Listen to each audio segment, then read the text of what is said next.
So for a bitch to motherfucking say that I don't deserve shit, that's when I know that they fucking bugging, because they do not fucking know the shit that I have to do so niggas could take me out, because nobody wanted to help me. Nobody wanted to fucking help me. We are back in the building. Last week we was back in my little room. But today we are back in the building in what we call the studio. Since I've been here, Donovan's done some upgrades and things like that. And so, you know, it's just coming along. It's coming along. You know, it's portable, so when we go to South Africa, we could do some things over there. Less clutter. Right. And so, as you guys know, Donovan was missing in action. And for those of you guys on the podcast, we didn't do it last week because Donovan is the podcast. Mm-hmm. And, of course, we're trying to reconnect here. Mm-hmm. So, but anyway, do you want to tell us where you were? I happened to had a wild hair, saw a couple flights out of San Diego going to Hawaii, and I just decided to just jump on it and see what happens. So I went to Hawaii and went to enjoy myself. Okay. Well, so I don't know what's going on with Facebook, but it is definitely tethering there. There it goes. All right, so you guys on Facebook Live, I'm not sure why it's doing what it's doing. I told you guys why. The government is doing okay, that. we're going to blame the government. It is. A lot of people are having the same problems when they're awakening the masses. So it's not an unusual phenomenon. Okay. And remember, she's going to be looking over here because her main camera is this way. But back to what I was saying. There was a flight that went to Hawaii. You guys know I'm a veteran. If you're a retired veteran, 100% disabled veteran, you have flight benefits within the United States and its territories. So there was a flight, 120 seats. I flew on a 737 military equivalent of a C-40. Straight shot into Hawaii, no problems happening, and ended up staying there longer than I wanted. Well, there was another flight going to Australia and two going to the Philippines. That's one of your benefits of being in the military. But no, I can't join the military. See, and that's what I'm saying. People don't realize there's a lot of benefits to the military if you know what the hell you're doing. And then, so when you see these white people in these exotic places, they didn't pay full money. I almost guarantee a lot of them have flown there via the military. So that's where Donovan was, you guys. Donovan was jet setting. Yeah, in Hawaii, you know, doing his thing, you know. So anyway, we're both back here this week. And so thank you guys so much for joining us today on this Sunday, which is March 31st. And so hopefully you guys can see the topic. We are going to be talking about, how could we not, right? Cardi B is not something that we typically do on this show, but, you know, you keep saying we. You got a mouse in your pocket? This is your show. No. This is your show. We. Okay? Don't try to run now. You tried it with Oprah. When we were talking about Oprah. Got all scared. But so anyway, all right, so we are going to be talking about Cardi. Not for gossiping reasons, because neither Donovan or I really are Cardi fans, but we don't hate her or nothing like that. But so we'll get into it because I feel like we'd be remiss if we didn't talk about it, only because it sparked a lot of debate everywhere. And so let's go ahead and get into it, shall we? All right, so I'm going to read you guys my notes. Okay. All right. Before you get into it, what debate has this? I've been out of circulation. Well, this is just for you. Because some told me you were going to tell me that. Donovan pretends like he doesn't know who Cardi B is. I don't know who Cardi B is. I mean, other than when she was in the strip club known as Nasty Kitty. Huh? When we were in the strip club, that was her former name, the Nasty Kitty. Was it really? No, that was the club she performed at. Oh, let's see. All right, y'all. So let's get into it, right? Niggas must have forgotten the shit I did to motherfuckers to survive, okay? Like I had to go strip. I had to go, oh yeah, you want to fuck me? Oh yeah. Let's go to this hotel. And I drug niggas up. I'd rob them. That's what I used to do. Nothing was motherfucking handed to me, my nigga. Nothing. Okay. What makes her different than the 96% of black people that go through struggles every day? That quote was made by Cardi B during one of her live videos about 3 years ago when she was defending her rise to the top against the haters, okay? The video resurfaced about a week ago and all hell broke loose, all right, for her, basically. Well, doesn't this have to do something with her being sued by Tasha K, and there's a big I'm going to get into it, okay?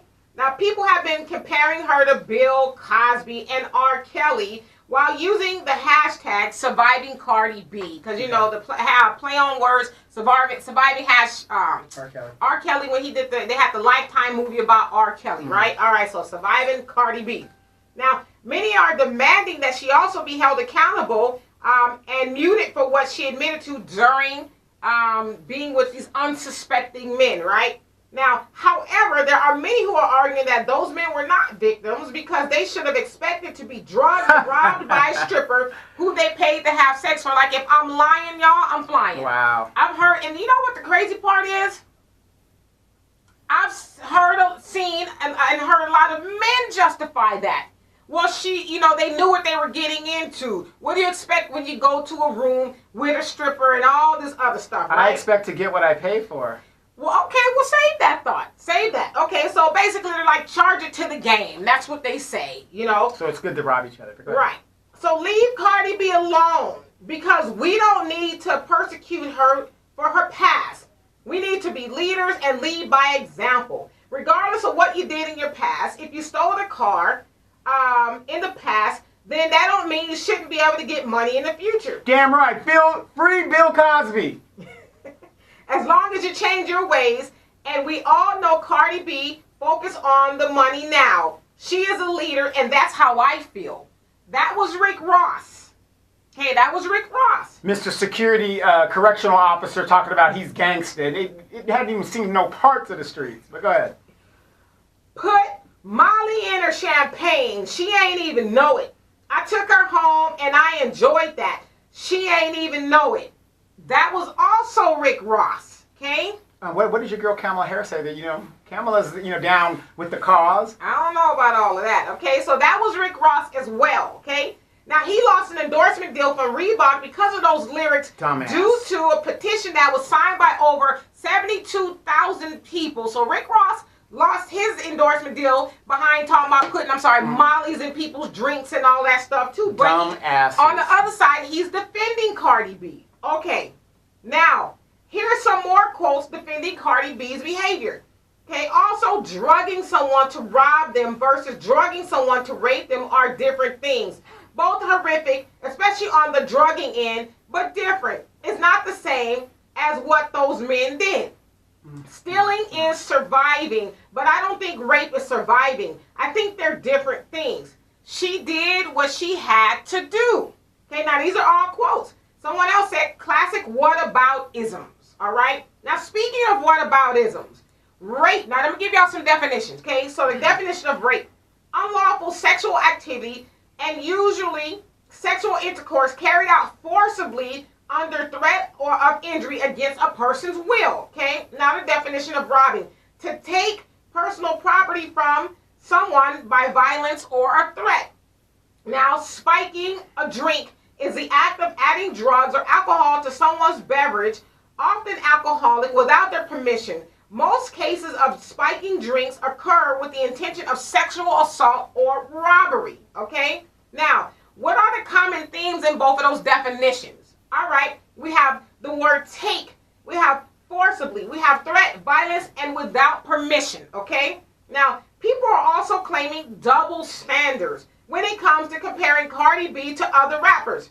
They're saying the male rappers get away with it all the time, right? This is what people have said. All right. Now, remember when Ludacris lost his Pepsi endorsement when Bill O'Reilly called for a boycott because Luda was a man, quote unquote, who degrades women. Remember his song Area Codes where he says, I've got hoes in different area codes. Mm-hmm. So Bill O'Reilly was mad and called for a boycott and Pepsi let him go. But ultimately, Luda ended up with the money because they had to pay him under contract, whatever. Okay, now, Chris Brown lost millions in endorsements and lost many fans due to his altercation with Rihanna. And to this day, if he sneezes wrong, you have people who bring up him and Rihanna. Okay, so Akon got dumped by Verizon when he was seen dancing explicitly on stage with a 15-year-old who he thought was at least 18. Got dropped by Verizon, all right? Now, T.I. lost a bunch of endorsements when he got caught with guns and drugs, which he did.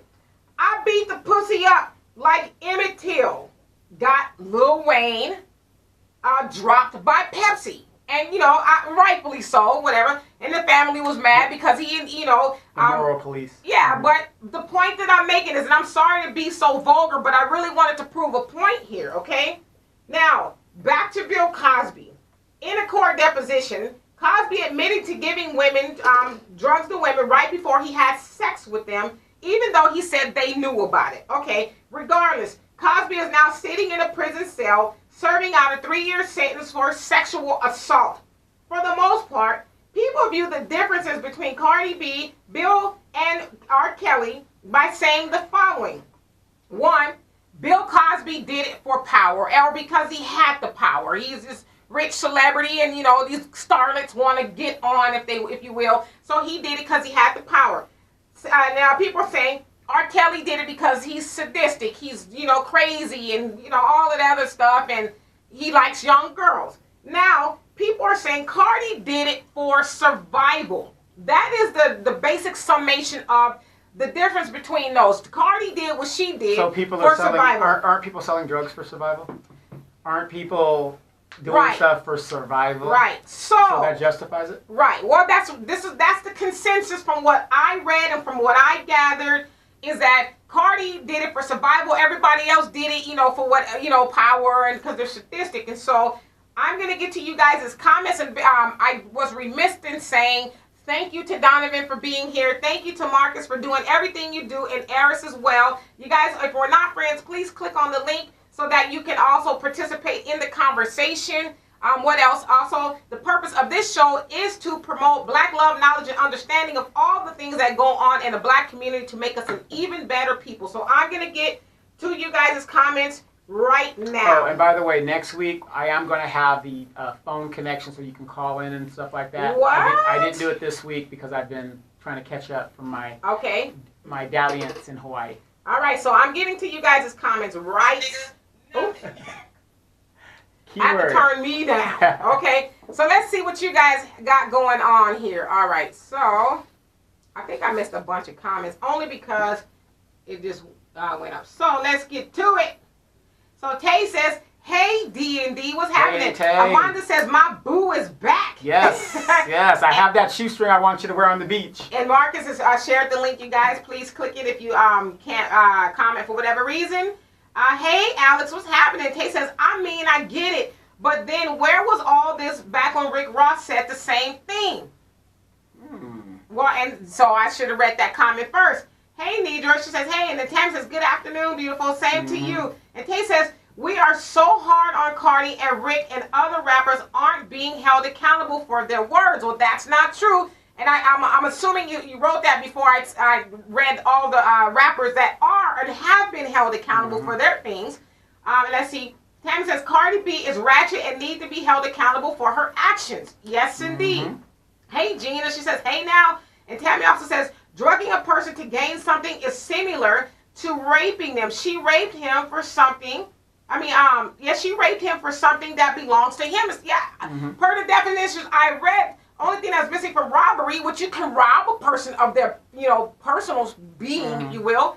I mean, they're virtually the same definition with the exception of sexual assault, right? So I agree. And Tay says, if she did do this, then she needs to be held accountable for her actions. Well, she says she did it. Not only once did she say it, but she said it twice, in that if her boyfriend or whoever cheated on her, she would set them up with transvestites, and then have them, you know, do some sexual stuff to these guys without their knowledge. And so this is what she's saying. I read a deposition that she's suing the blogger. Thank you, Richard. She's suing the blogger Tasha K. And in the thing, she says that what Tasha K reported was totally untrue. And, you know, so this video that, you know, she said it defames her name. She's a mom now. And, so basically, she's saying that all of the shit that she talks about in her music and stuff, that ain't true. That ain't who I am. But so that's when the video came out, because it's like, no, you said this yourself, that this is what you do to people, you know, and you did it to survive. So she's she's basically a studio gangster. No, well, she said it was square biz. It's something she did to survive. Yeah, but now she's saying I didn't do any of those things. That's not me. So she's basically a Snoop Dogg, a studio gangster. Well, I think it's part of her retraction. She's trying to say, or redaction, if you will. Well, that's not what I meant, you know. Oh, okay. And let's see here. Where else did I go? And then Benny says, "What up, family? What's happening to you?" And then Tammy says, "Hey, Donovan, it's good to finally see you." Oh, yes. Yeah, because normally you guys don't see Donovan, but we've tried a new format. Actually, we got into a little bit of a discussion earlier. Yeah, when you got to star of the show and a producer, you know, I'm doing, you know, putting all the stuff, but she's the star, so I got to have this. I got to be on time. Walking into the studio late. Lying. He's lying. And so Al says, that 70s afro was nice. Thank you. It is actually shrunk a little bit now, but it's all good. All right. And so Richard says, I thought the selling of her body was the survival move. Drugging a person and saying it's a part of the game isn't a good excuse. It's no different than those other celebrities, and those needs the same energy. No, absolutely. It's still a crime. But the thing is this, though, and this is just, well, let me read you guys' comments before I give you guys my commentary. Yeah. Okay. And so Marie, she says, so why do we care what the F she says or did with them tricks? Come on, my people. It's not important. We got way more shit going on in the black word. Yes, we do. We do have more going on, but because I like to spin stuff, I think we do need to talk about this because, you know, it's a lot of us. When I say us, it's a lot of black women who are defending that. And so to me, that is problematic because those same women who are defending Cardi B are the same ones that'll jump on the bandwagon and talk about surviving R. Kelly or, you know, Bill Cosby, this, that, and the other. They quick. 1 million women against Tommy Sotomayor. Well, I agree with him on that one. But they're quick to demonize black men. But here's a, well, you know, some people argue that Cardi B is not black, but, you know, if you really want to go to the root of it, she's black. Yeah, she's black. But you have a lot of black women, especially defending Cardi B.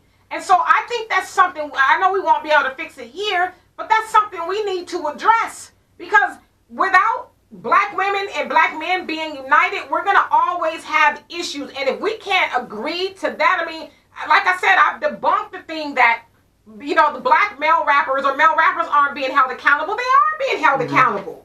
I mean, if you even want to take it way, way back, you guys remember Tipper Gore? What did Tipper Gore do? She's the one that originated the parental advisory on albums and audio To tapes. who? To the gangster rappers. Uncle Luke. Uncle Luke was the first one, then Ice-T and so on. And then which is when he came out with the song Born, or what is it? Yeah, Band in USA. Band in the USA. Uncle Luke Skywalker. Two Live Crew. Two Live Crew. Because Tipper Gore was like, oh my gosh, these lyrics are horrible and blah, blah, blah. And so that's where the parental guidance sticker came from on the albums. And so for us to keep saying, well, you know, Cardi B should get away with it because male rappers, that's bullshit. Male rappers aren't getting away with it. And I'd say this to people too. Even if the male rappers are getting away with it, where is it cool that a woman is saying that she's drugging dudes and robbing them because she's doing what she had to do? Have you ever been in a situation you had to do what you had to do? Yes. Did you go hurt somebody else to do it? I can't say from a government standpoint. Stupid. I'm going to speak personally for myself. I have been in a situation where I've had to do things that I was bad off, if you will. But I never thought, well, let me go harm somebody else to get ahead. And so if that's the kind of stuff we're justifying, we need to discuss that, Richard. Okay, and so let's see. Was it Richard who said that? Yeah. No, it was Maury. Sorry. And Billy says, hey, and Tony says, hey, Professor Demetri, what's happening? Right. And Benny says, Rick Ross did catch a shitload of flack, but it doesn't make a difference. But he said, I'm not really into dealing with these issues of comparison because when we compare the situations, we end up making excuses for one or the other when I think all the cases are wrong. No, absolutely. And that's the point I was trying to make. Even if they did get away with it, where is any of it right? Right. Like, how do we justify that? That's the problem in the black community, though. We justify bullshit. oh, it's okay to sell drugs to each other and death and destruction, but they don't go down to Beverly Hills and do it. You see what I'm saying? Oh, I'm surviving the game. That's why we'll never get out of the hole, because we keep robbing from each other. Yeah, and I get it. You know, Cardi B is a hot rapper, whatever the case is, but at the end of the day, I mean, with Boom Quisha up the road to get the same justification of she's doing what she had to do. Yeah, I saw a video of her trying to talk about, you know, the recent retractions, that people trying to drag her down now, and that isn't her, she's a mother now, whatever. That woman looks horrible without makeup. Oh, God. Well, we probably all do to some degree. No, but when I looked at her, I was like, who is that? When she was talking, you know, and I'm thinking, you know, I'm at the base gym working out, and, you know, it was on TMZ or something, and I was just like, who the hell is that? The woman looks horrible without the makeup. Well, I mean, you know. To me, that's really neither. It's subjective. Well, no, it's subjective, but I mean, I didn't even recognize it was her. Yeah, well, I've heard a lot of people actually say that. And so Richard says, artists always want to separate the music from the person whenever criminal charges are pending. Exactly. To profit from the music, you need to account for the damage it causes. Yeah, I mean, at some point in time, why is it doing that? It needs to be plugged up, that's why. Okay, I'll get it. Yeah, so at some point in time, I mean, either you did it or you didn't do it, you know? And so I also argue too, like especially with a lot of rappers, are they embellishing or are they telling the truth? I mean, nobody really knows at this point, but just dealing with Cardi, she has admitted to doing those things. She has admitted to drugging and robbing men. Innocent men. One man, we're trying to plug up my thing. No, it's this one here. It's plugged. Yeah, so maybe. Oh, huh. Yeah. Good. Yeah, so anyway, we're just having some technical. There you go. We're back in business. All right, so anyway, let's go back here. And so Marie says, just because we have the same skin don't mean we are in the same frame of mind. Yeah, and that's another argument that people have made. One moment, you know, Cardi B is castigating what you call black people, calling them cockroaches and dark skin and all kind of stuff. And then she also uses the N-word a lot. And so, I mean, to me, that argument's neither here or there, but she does have the benefit of choosing. Choosing is whether she wants to be black one day, like black, or she wants to be Latina the next. Not in my book. Either you're with us or you're against us. Right. So. And so Tammy says it's too late. She said what she said. It cannot retract it. But then again, black folks are going to defend her, but yet dismiss other black women entertainers. You know what? You ain't lying. Chrisette Michele. Now, you know what? Tammy, I'm so glad you brought that up. But let me finish your point. Like Chrisette Michele, because she's saying at Trump's inauguration, her career is destroyed now. Yes, let's talk about that for a second. Chrisette Michele did something legal. Was it morally wrong? Some people will argue yes, but it was legal. Chrisette Michele went and sung at Trump's inauguration against the... And she is regretting that. Yeah, I mean, she said that, but she's destroyed. Like, to Tammy's words, she says she's destroyed because of it. We won't give her a break for doing something legal within her constitutional rights, if you will. But Cardi B is running around talking about she drugging dudes and stealing their money and stuff, but yeah, we're like, give her a pass. Did the dudes get the pussy? They were asleep. They don't know. I don't know. And there ain't no way I'm taking any kind of drugs or anything like that if she ain't gonna come through the deal. I mean, it sounds like she slipped it in a drink.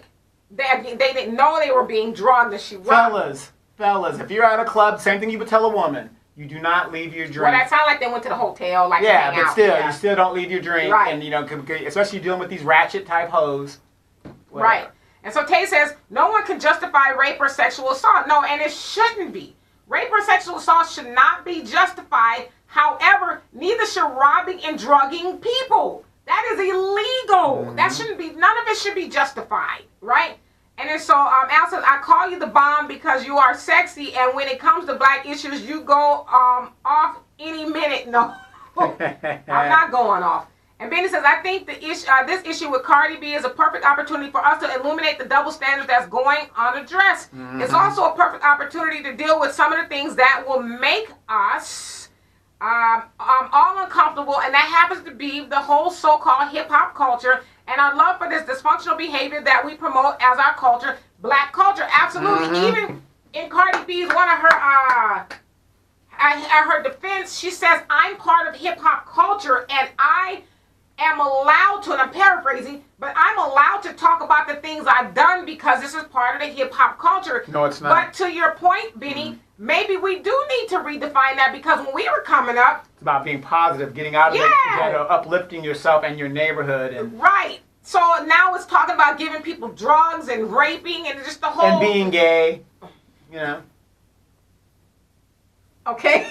It was. What are those guys in the dress or something like that? Yeah, there's a lot of them, Young Thug and all them around. For those guys that don't know, when me and Demetria and I were in college, Public Enemy came to the school during the Black Heritage thing, and Demetria was there with the S1Ws in beret. That was my first concert, actually. It was Public Enemy. I got backstage and the whole nine.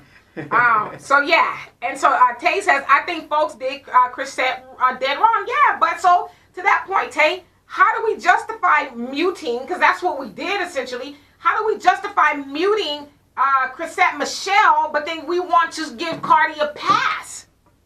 Chrisette went and sung at the inauguration, legal, and haven't heard from her since. Yeah, she said that it's caused her a lot of stress. She's had miscarriage and all kinds of stuff because her career was just never the same. Gained all that weight. We've counseled her.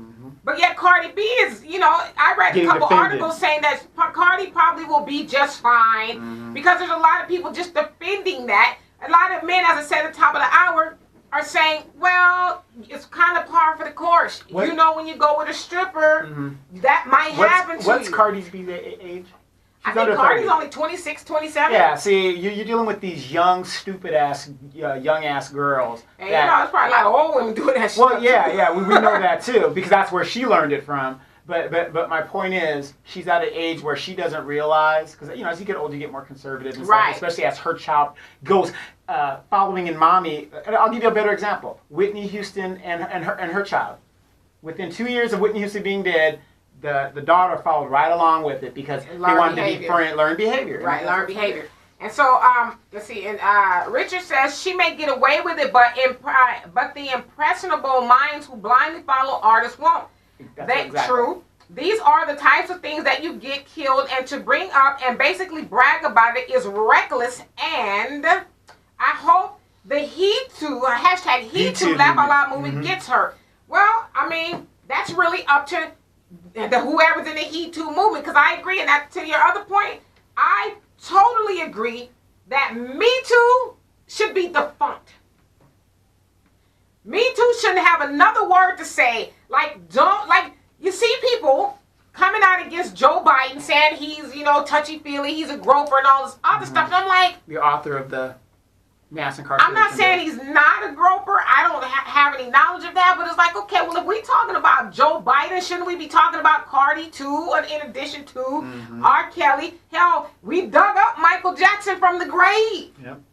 We dug him up from the grave and tried to, not me or, us, but tried to mute Michael Jackson for something he was found innocent of. But yet Cardi is on video saying she's doing these things, and we want to give her a pass. I'm just... Studio gangster. That's what you call these people. She is, okay. Snoop Dogg is a studio gangster. He never did a bid in prison. He never, juvenile hall is not prison. I'm sorry. But go ahead. And Tammy says, knowing how ratchet Cardi is, she probably has sex with him and had a tranny to suck his D. Well, that's what she said happened. She said that's what she would do to guys who would cheat on her. So I was like, I mean, not that you would. I don't know what he did. Let's say you paid a stripper. Y'all went back to the hotel or whatever. Are you expecting a tranny to suck you off? Hell no. Are you expecting her to drug you and rob you? No. So where's people getting this from? Like I've heard people say, oh, well, in some areas, like New York, for example, that's par for the course. It's just like something you should expect. You should expect a stripper to rob you. And I'm like, well, I don't think too many men would go with her knowing it would be robbed. Not too many men would go to a club if it's known that strippers will rob you. Especially these men that have money. Now, if you're talking about niggas that are broke, which is what she seems to be, dealing with, that's a different story. But most strippers... Like if you go down to Florida and stuff like that, Atlanta, not that I'm an expert, but you hear about these football players dropping $10,000 a night. Right. You don't do that with Ray from around the way. Well, I don't know who she was doing it with, but... And if you're a stripper and this guy's dropping that kind of money, you're trying to build your clientele like any other business. So why would you be in the business? If strippers are known to be robbers and thieves and stuff, nobody would go. I agree with you on that. I agree. And so, let's see. Jonelle says, peace queen, Donovan and fam. What's happening? What's going on? And Benny says, when you're drugged, your will is taken away from you, and by definition, that is rape. Yes, thank you.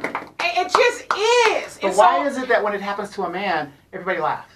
Right. Oh, well, you a sucker. You should, how you should, well, just charge it to the game. Yeah, I didn't give my consent, and you took something from me. But she gets a pass. And again, there's a lot of us that are defending that. Like, why are we defending that?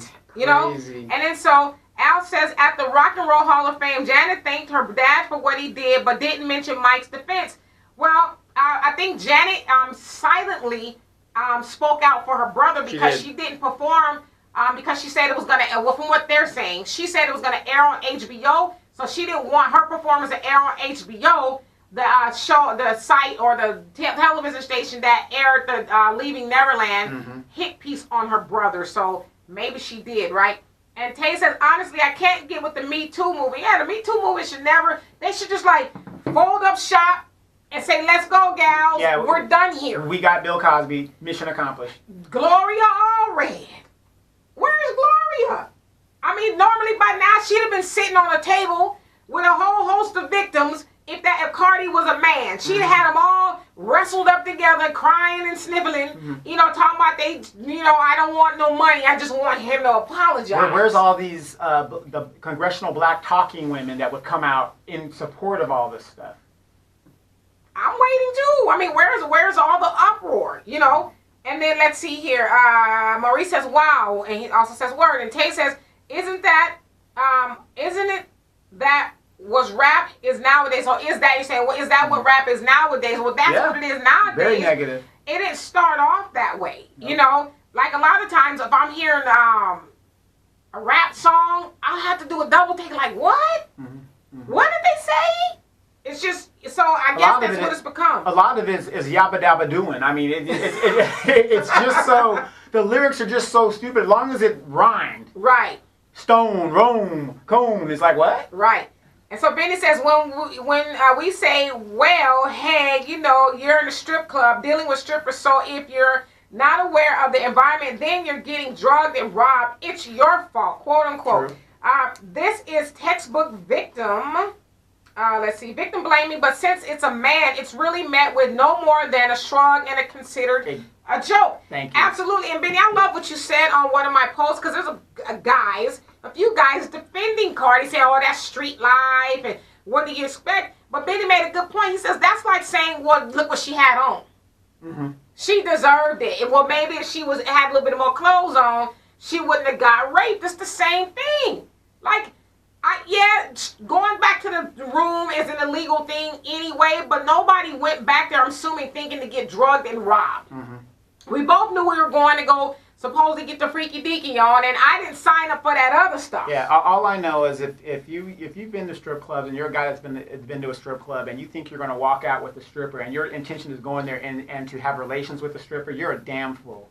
No sex in the champagne room? Exactly. None. I mean, you know what I mean? Because if she's doing it with you on the side, who else is she doing it with? You're putting yourself at risk. So you're a damn fool. Okay. And then so, hey Ishmael, he says, these rappers have come up from the slums, slinging drugs to anybody under the sun, sticking up everything on the streets and rapping about it, and nobody thinks twice about it. Yeah, and that's another thing too. Cardi talks too much. Like sometimes when you're getting high on your own supply, you're liable to say some things that you're gonna regret. Everybody like that, she could have kept that to herself. Yeah, and then Cardi talks too much. I mean, she talks too much about everything. There's some things, once you're making your money, you're on everybody's record. You ain't got to address nothing, because in the case that she's gonna go, if it does go to case, me and you took law in college, that case is gonna be dismissed. Well, I mean, there was a guy who came forward, but then he said he was joking. So, yeah. but No, but I mean, based on that video that just came out, yeah, it's gonna be dismissed. They're gonna throw that case right out. Okay. And then Richard said, did she keep that same tranny energy when her husband cheated? Right. Did she set off set up with a tranny? Probably not. But good question. Ain't no pussy that good. Damn. Tammy says, I'm sorry, but a great number of our people are messed up mentally. Our values and ethics are off. And it's like, yes. That's why we need to address it. Like, how do we get to that point? We have a lot of mental illness in our community. When they think behavior like that is normal, that's mental illness. I saw a video trending on my timeline the other day. It was a girl, I don't know, she's probably in her 20s or whatever. She comes out of the house. There's an older man walking down the street with a walker or a cane or something. And she runs out the house and she starts twerking on him. And he's telling her to stop, trying to get away from him. And everybody's thinking that's funny. Yeah, yeah. Like, that's a sexual assault. But we think that's funny. Now, had that been a dude doing that, all hell would have broke loose. Taking him to the bank. Right. And then so, let's see. Benny says football players and high-end ballers are the ones that they target. Actually, they are the easiest ones to drug and rob. Right. To your point, because they have all the money. Ray Ray, gave all his money away at the strip club. Yeah, his warehouse paycheck is gone. Right, all up in the strip club. Yeah, within an hour. And Jonelle says, wow, PE #1, they took our music, not just hip-hop, but R&B as well, from elevation to degradation. Cardi is no different from all the other artists, to even the Queen Bee that supported when you, let's see,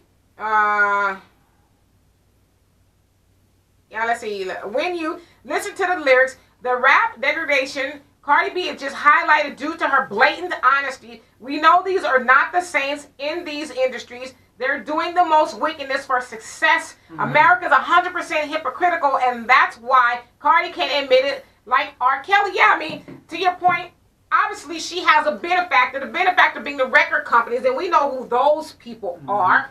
And so Cardi has gained a reputation of, was she keeping it real? Was she telling it like it is? Shoot, she had to do what she had to do, but it's like, so when keeping it real goes wrong. Right. So I'm upper middle class. Let's say, really. Well, forget that. There's have and have-nots. I'm a have-not, but I'm on the high end of a have-not. Right. Right.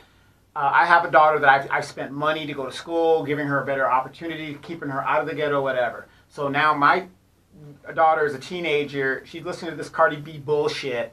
Do what you got to do. And the message that Cardi is projecting to these young women is, if you got to fuck a dude, go ahead and fuck him for money. If you got to go suck a dick, go suck a dick. So on and so forth. How can we as parents say that that's the message that you want, or a role model that you want? Well, you don't want your daughters, or any sons for that matter, to think that's a role model. But I always say, if Cardi B or anybody else outside of you is more of a role model than you as a parent, then you suck as a parent. Right. If Cardi B can out role model you as her mama, then you suck as a parent. That's just my opinion. Okay, so Ishmael says she was a freaking thug at getting money like the rest of these niggas in the hip-hop game, but now it's a problem because she's a multi-million-dollar artist. Well, I think the problem is she talks too much. Yeah. It's just like everything doesn't need to be said. Well, but we're not to cut you off to the other point. That you're a multi-million-dollar artist doesn't change the fact that you committed a crime. Right, right. You don't get a pass, I don't think. And the thing is, I'm not disagreeing with anybody. We don't know that she's a multi-million-dollar artist because we haven't seen her taxes. And I'm saying that because when you come from the hood like she does, there is no way in hell, that she's going to keep her money or know how to keep her money. Well, they said she's worth about $18 million. Yeah, what she's worth to the record company, absolutely. Wow. Because here's a good example. Like, Nicki, and I like Nicki Minaj. She's whatever. She's a talented rapper. She writes her own lyrics. Ooh, I dropped the thing against Cardi right there. But when Nicki tries to come street, I have to throw some shade at her because she went to the School of Performing Arts. Well, yeah, I think a lot of them embellish. Yeah. So. All right, and so let's see. Al says, the Cardi situation has pissed you off because your voice is reverberating from the phone to the wall straight to Cardi's trailer. You a fool. I'm not pissed off about it, to be honest with you. Hey, Asada says, hey, y'all, D loving the Afro. Thank you so much. And then Tay says, but that's the thing. We as parents need to teach our children that the entertainers aren't role models. But to your point, a lot of people aren't teaching their kids. Yeah, a lot of the parents are listening to it too. Exactly. Right. They're bumping in the car and their baby's in the baby seat. Right. And Richard says, getting money and rape is apples and oranges. It should never be, I'm having to read his emojis. It should never be considered a part of the game, because what if one of those alleged victims get mad and want street revenge and kill her, her mouth is way too reckless. Yeah, because not too long ago, she got into it with the Bloods or something, and they was looking for her. That's what I heard. Yeah, because she was, anyway. Talking stuff, if you will. So, yeah, I mean, at some point in time, you got to pay the piper, you know? Well, the Illuminati, I mean, it's a real thing. Well, that's what they say. And Al says, Inland Empire's first take starring Demetra as Stephen A. and Donovan as Max Kellerman. Don't you ever, That's right. ever What I'd like to say is... compare me to Stephen A. Smith. Ever. And Benny says, actually, in my opinion, Cardi shedded a light on a bigger picture. She isn't the only woman doing this, and women that are doing this should be shown by women that it is not okay. The same as women expect for men to check other men about mistreating women. Absolutely. And that's a great point, because Cardi is just on the national, international screen, if you will. But that happens every day. Yeah. To women who aren't rappers. Yeah. I mean, from women who aren't rappers. Yeah, as a matter of fact, Kamala Harris, she was in a lawsuit that shut down back pages. A lot of young girls were using back pages and their pimps, whatever, to... Now they're using Instagram. Yeah, now they're using Instagram. But they were using that to not only hustle and do prostitution, but they were also robbing Johns. Right, and you know what, to that point too, Benny, even before Cardi B Instagram back page, Johns were getting robbed from probably when Jesus was around. Right. If that's your thing, you know. But, so it's not nothing new. But to your point, yeah, we need to start holding women accountable for doing that. You know, because let's say, you know, somebody, like you said, do something to her. Then people will be mad. Yeah. But, you know, my daughter's 26 now, and, you know, I don't think she's... Wait a minute. You told me you were 26.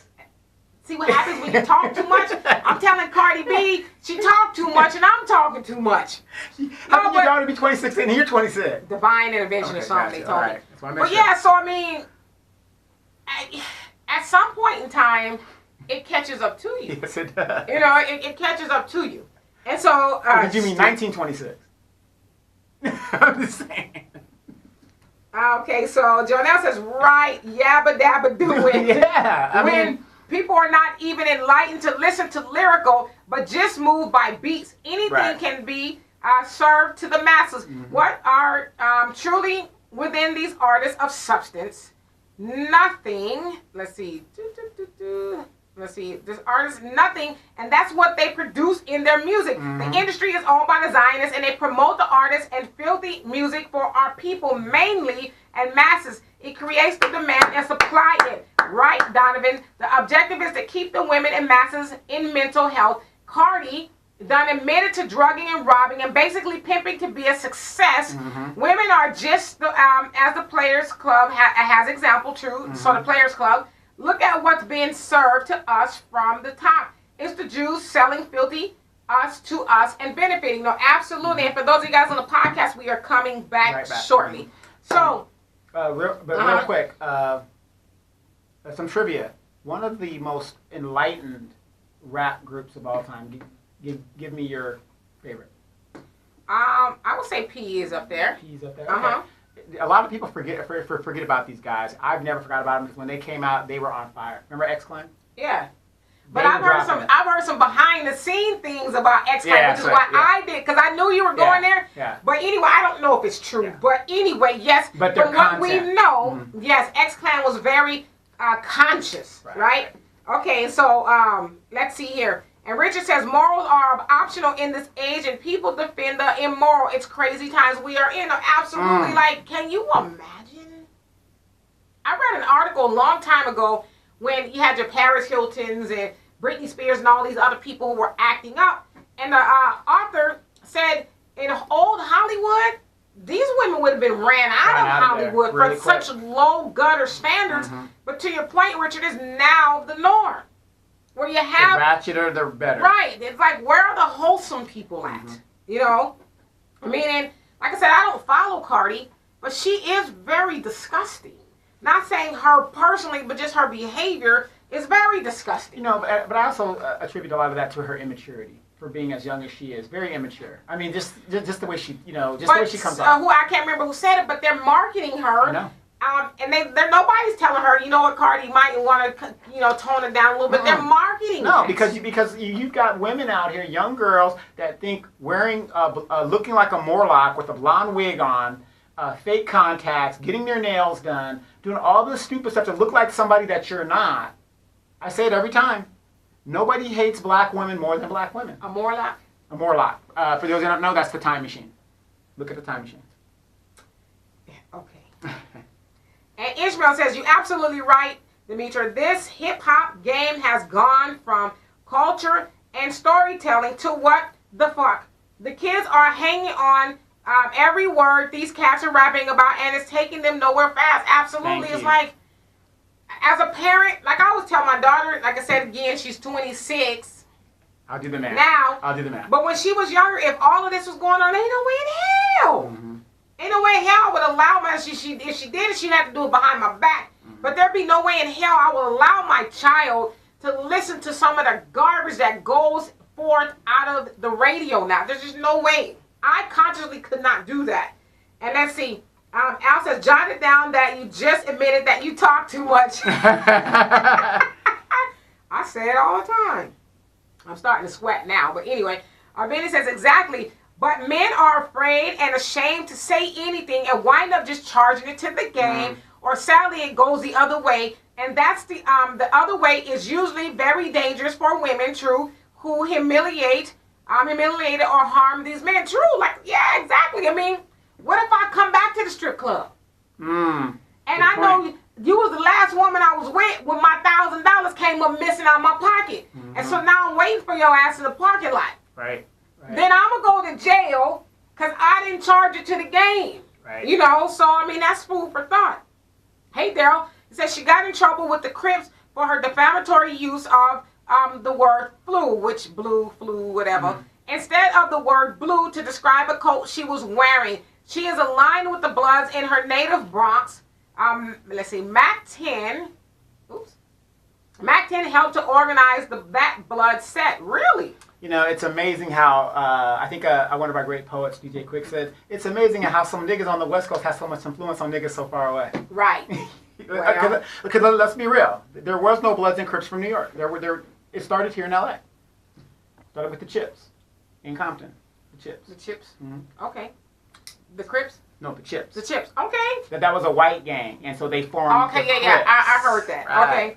And then Jonelle says Brand Nubians. Absolutely. Yeah, oh man, Those guys were deep. And then you also say that would have been ran out of old Hollywood for being too loud. These women don't have any reform, school, civilized schooling, nor do the males. Absolutely. Can you imagine?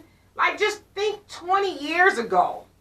If this was going on, it would just be like, well, maybe a little bit, because Lil' Kim came out about 20 years ago or so. So that was kind of inception. But even further than that, imagine. Like, you had your Billy Jacksons and stuff. But she wasn't, I don't know how mainstream Billy Jackson was, because I was a child then. But now Billy Jacksons are the norm. Right. You know what I mean? Billy Jackson being an R&B, I guess she was sort of like a blues rhythm, a blues singer. And she was very raunchy, to say the least. Okay. Oh, you mean a Millie Jackson? You said Billy Jackson. I know a Billy Jackson from somewhere. I meant Millie Jackson. Yes. That's who I meant. Thank you. And Tay says, the days of quality female rapping gaining the airtime and popularity is over. Big titties, fake asses, and half-nakedness sells. We need to promote the rappers that are left to being popular underground and on SoundCloud. Right. There you go. And I agree with you 100% on that. The problem is, it's a survival game out here. That people aren't really putting a lot of money into the underground artists. And I should say not only just people, but these major companies. Right. Cardi B has an endorsement with Pepsi. Pepsi's been silent, but they did it twice that I just mentioned. One to Lil Wayne for the Emmett Till lyric, and then the other one to Ludacris wait, for I Got Hoes. And as a matter of fact, Michael Jackson, because when he got first accused of the they dropped him, because even though he wasn't putting out commercials and stuff, he was still But under Pepsi's contract. been silent. Now listen, I don't know how much I agree with the whole cancel culture, because I think we jump to conclusions. Yeah, we do. Well, we take that a little too far. I'm not saying a person should never be able to eat. I'm not saying that. But I am saying that they should be held to the same standards. That's all I'm saying, right? Okay, and so Benny says, there's a whole lot of Cardi wannabes coming up on social scene right after that, and are more than willing to take even a step further. Like, I couldn't imagine what that would be, right? Then she is, trust me, if you don't like, it said, trust me, if don't like the now, you should absolutely be terrified of what's coming. So if you don't like what's going on now, you should be terrified. Absolutely. And that's what I said, like, what could be next? What could be worse? Just out there, just butt naked. I mean, but we kind of seeing that. Like, we saw, not that Amber Rose a rapper, but we saw her butt naked. Yeah, her hoo-ha. Yeah, so like, what could be worse? I'm scared to even find out, to your point, Benny. Okay, and then Marcus says, I think they almost mute like the mentality we have about Cardi B is unfair and unjust. So many about young ladies over the past few decades. How come from? They come from homes, I think you're trying to say, where children were raising children. Let's see, children were raising children, and Cardi is no different. Or I think Cardi is no different than the fact that she found the hustle to pay her bills. And please, best be careful how we defend men that basics something. I think it's a typo here, because they are some foul brothers to do some sick things to. At the end of the day, let's be happy that Cardi got off the stripper pole and got into the music studio. You know Wait. But did she get off the stripper pole? Did she? Because all she's doing is vocal stripping. Oh, you want me to continue? Okay. You know, so, I mean, it all depends on how you look at it. But the damage that she's doing to the community is just as bad as if she's, and I just can't see applauding what she's doing. Marcus, you know I love you, right? I had to open up my drink, and you guys rarely ever see me take a drink on here. Yeah. Why should we be happy she got off the pole like that? Right. Like, I would have been happy if she got off the pole by maybe, I don't know, I'm just throwing out there, going to school, working a couple of jobs, and, you know, maybe paying for, because she was saying that's just how she paid for studio time. Right, yeah, I saw that thing. But the thing is, though, where I come from, the decision to even strip, that's nothing to be applauded at all. Like, why should we be happy about that? Why couldn't she get a job at Walmart? Why couldn't she get a job like everybody else at Burger King or wherever? And to my second portion of this, I'm going to get into multiple streams of income, but I'll start off a little bit here. When I was 21, 22, my daughter was very young. Me and her father didn't work out. He left me. Okay, he left me in the apartment and took everything and told me to go back home to my mother. He says, go back home to your mom. He took the beds, the refrigerator, you name it. I came home from work and there was nothing in there. Now, I could have taken that same attitude and probably justified it with shit. Let me go and get on the pole somewhere. Let me go stick some dudes up, because I'm not going back home. Let me go suck some dicks. Right, right, but no. No, you know what I mean? Right, no, I got you. And let me go do something heinous to somebody else so I could get ahead, but no, I didn't. You know what I did? Got a job. I got 3 jobs. I worked 3 jobs until I got one good full time, and I was able to quit the other jobs, but I worked my ass off. And don't get me wrong. How many of you guys have gone to like government agencies? All you see in there is women. I don't even see dudes working, you know. Well, I mean, to her point, she didn't have a kid. Cardi didn't have a kid. She didn't have no children? I mean, there's a lot of women out there with kids who aren't, you know, stripping and drugging dudes. And I'm a big supporter of single mothers. You know what? They doing it the right way. Exactly. You know, so that's bull. Why should we be glad she got off the pole like that, right? Yeah. All right, and so let's see. Asada says, Bloods and Crips originated from the Black Panthers. All right, now. California. That was my point. Okay. It's from California. You sure that was your point? Well, I'm just saying that, you know, because you remember back in the day when, you know, hip-hop started, oh, it was New York. We'll give you guys props. And they wouldn't even play our music over there. Right. You know, so, you know, I'm just trying to. And then, let's see, so Dunamis, what's happening? He says, people don't appreciate the power of music. We learn from songs. Music affects your emotions. Not too many people can say the ABCs without singing, true? So imagine what the music does to influence kids. I'm just saying, no, absolutely. And for those of you guys who follow the Bible or into church and all of that, what was Satan's gift? It was the gift of music. Right. Pied Piper. Right. And so people kind of tie it in where, like, to your point, Dunamis, that music is very hypnotic, if you will, and it like you can hear a tune and it'll stay in your head all day. No. Well, if you think about it, you're absolutely right in that aspect because music can make you happy. It can make you sad. It evokes all kind of emotions and stuff. Exactly. I mean, so music it's a good thing, but it can be very dangerous. Okay, and then so Jonelle says, I'm going to get you sucker out here, lying, stunting, artificial to the max for benefits and ego defines most people. Absolutely. And Richard says maybe she had to say something negative to negate that woke moment she had during the shutdown. Oh, wow. But this video came out, I guess she did a live 3 years ago. Yeah, 3 and years to Donovan's point, there was a blogger, which I can't stand. Yeah, Tasha K. She's very loud and just, She's Check out. She's gonna have her moment. Yeah. Like Wendy Williams is having her moment. Yeah. Check out Unwind with Tasha K on YouTube. Yeah. It's just gossip is what it is. Yeah, that's all it is. It's just foolishness. But so these videos came out because Cardi B is suing this lady along with a couple other bloggers. And so they were like, oh yeah, here's the video of you admitting it. Here are the receipts. Here are the receipts. So that's why we're here, okay? So Benny says, let's keep in mind, though, we ourselves are responsible for all of our own cultural woes because we are promoting and entertaining the fake and harmful and the shameful, the real and the helpful. Absolutely. Yes. I mean, as Jonelle says, the Zionists and the record companies and all that can't do that if we're not buying or paying attention to it. Exactly. But how do we shun it? You know? Well, how do we shun it? And so let's see. Al says Cardi has herbal seasoning recipe contest where you can win $30,000 to cook a meal in 30 minutes. Don't enter this competition because you'll run out of time. You know what, fool? Richard says. I like that. I'll borrow that. Right. Richard says Cardi B leaving the poll and rapping is just like saying I'm done selling weed because the cocaine is more profitable. Yeah. You're still destroying lives. Yeah, I mean. I can't be happy for her getting off the pole like that. That's exactly what I'm saying. She couldn't get a job like everybody else. What message are you sending to young girls that say, by any means necessary? Right, let me fuck this dude. Let me go do this. You know, come on. It's what happened to working hard? And so to be fair, now, as of a couple days ago, she says, well, I'm not proud of it, which is why I don't rap about it in my music. It's all in her music. What the hell is she talking about? I'm just telling you what she said. It's all in the music. I tried, Cardi. Okay. This goes back to my point of studio gangster. Right. This woman is so ignorant, she doesn't even know what she's saying half the time. Right. And so it says, we see it all day. Jonelle says, we see it all day, sex in the public in broad daylight, yes, artists sir. with their privates out on stage.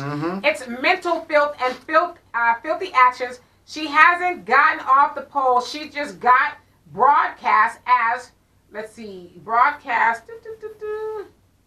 as her video displays.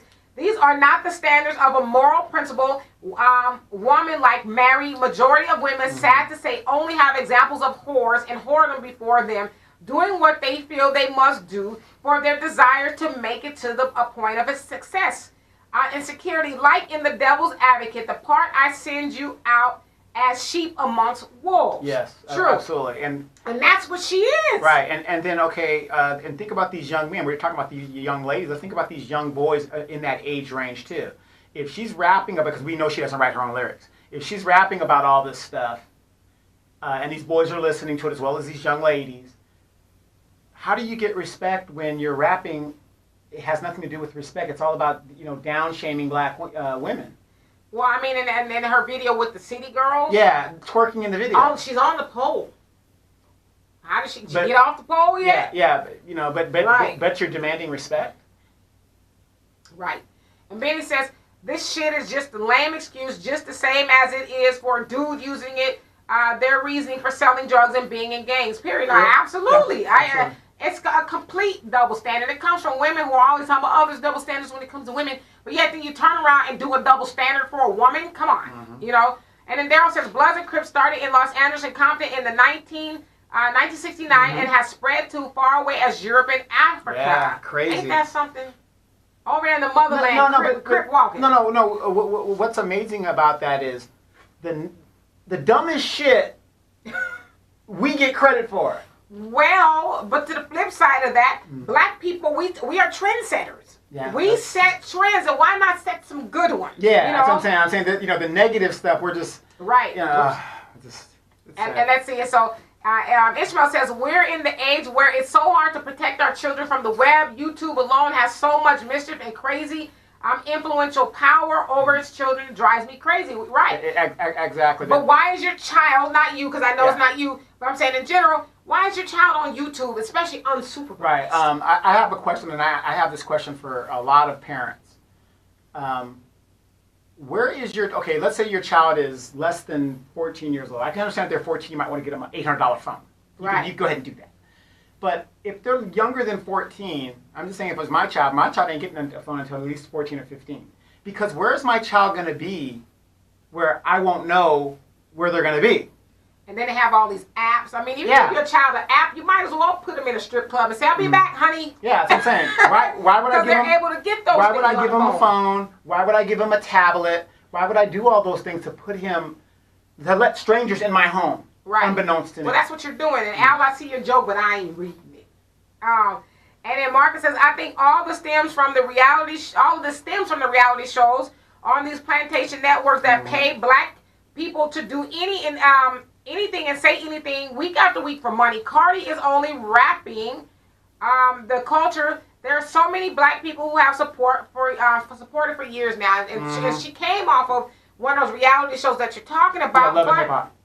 Again, those things cannot survive if we don't give it light.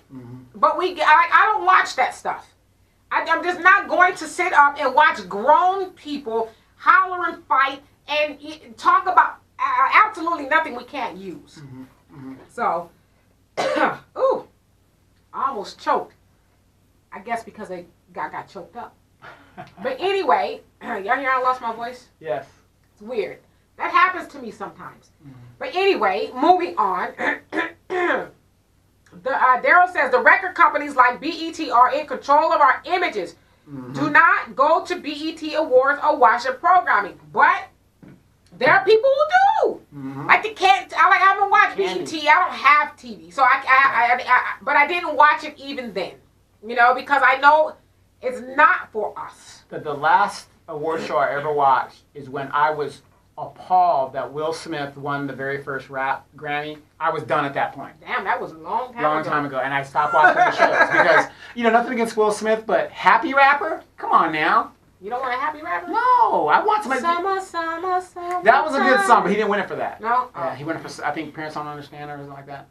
Parents Just Don't Understand. I guess. But, and that's the last time I really watched the award show. And I noticed all the award shows are the same.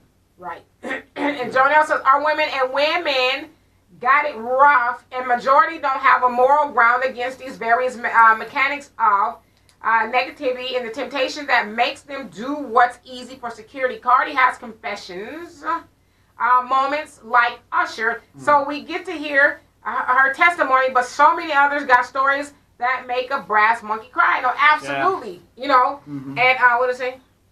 Oh, yes. We're going to get into multiple. Thank you for reminding me. Multiple streams of income. And then so Ishmael saying true. Shantae is saying we are at a time where being loud and ratchet is appalled, and being respectable and having morals is corny. Look at how people talk about Russell Wilson and Ciara. Yeah, he's a cornball and he's a sucker and he's college soft. graduate. Right, and all that. And so let's get into multiple streams of income, because I didn't want to just talk about Cardi the whole show, because I don't really like talking about Cardi, but I wanted to address the double standards and how our mindset is in defending We like Cardi being B. entertained. We like it. We should not be defending Cardi B. At the end of the day, I don't think she should be destroyed, but I think she should be accountable, if you will. Absolutely. You know what I'm saying? A public announcement real quick, you guys. On YouTube, you guys remember there's a classic movie. It's very hard to get.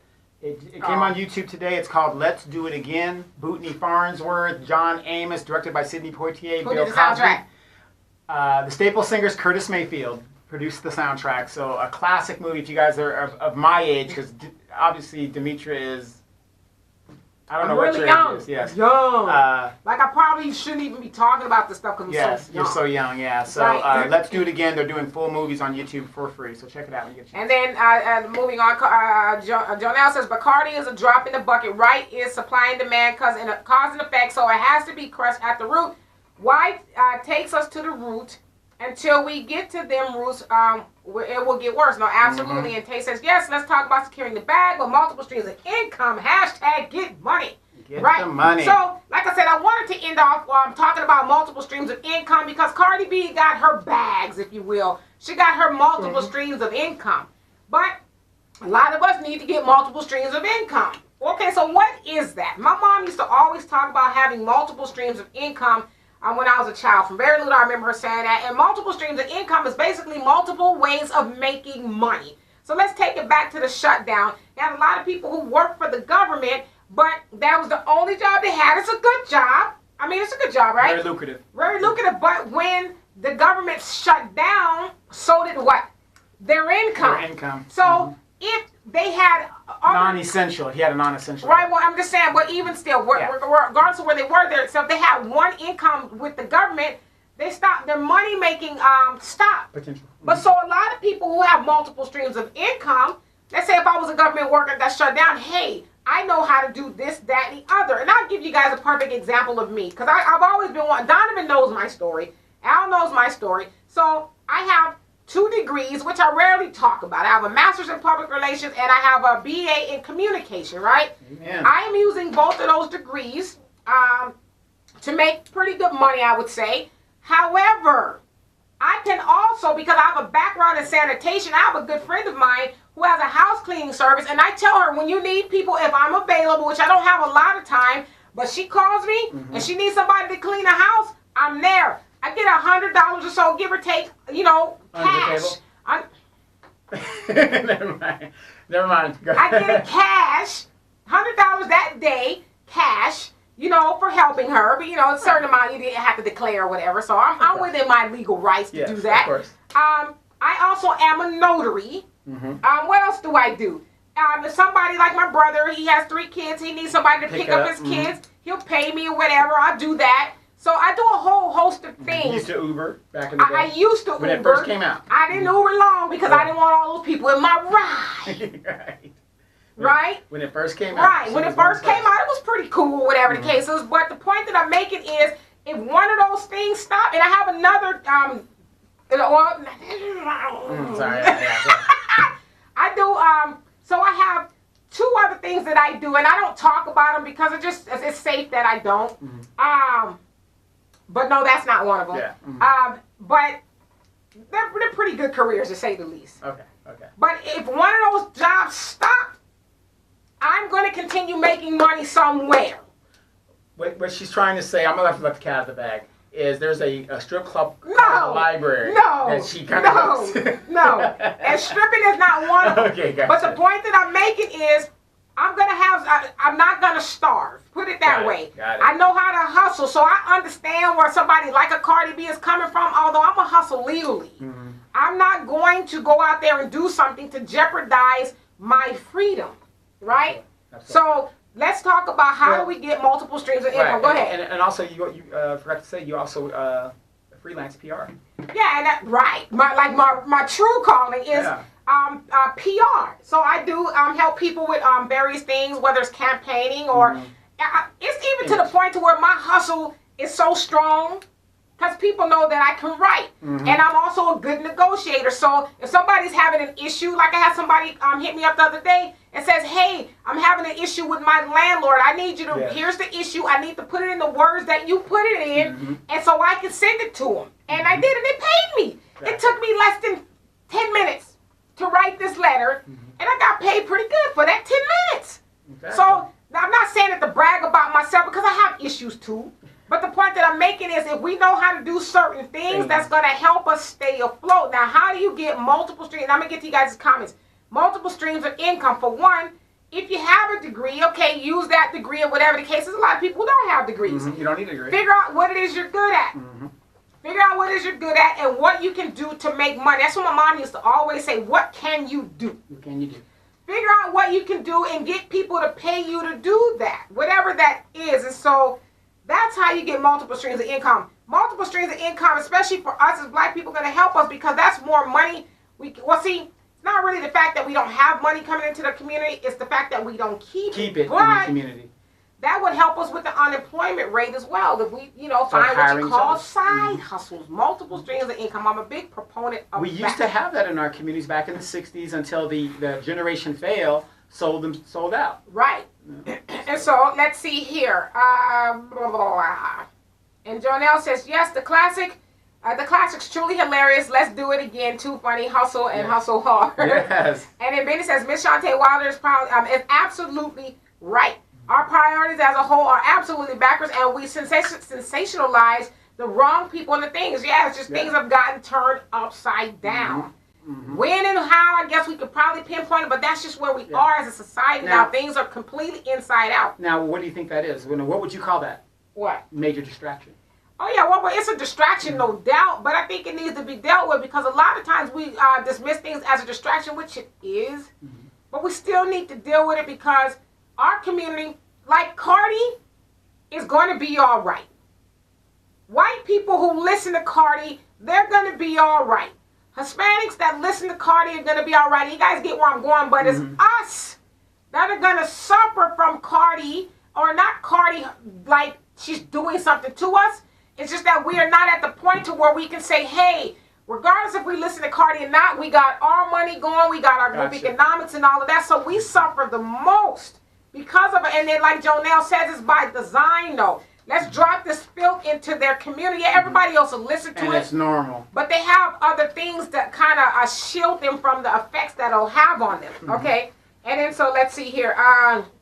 Tay says, D, I need to talk about that notary thing. I was thinking about that. Yes.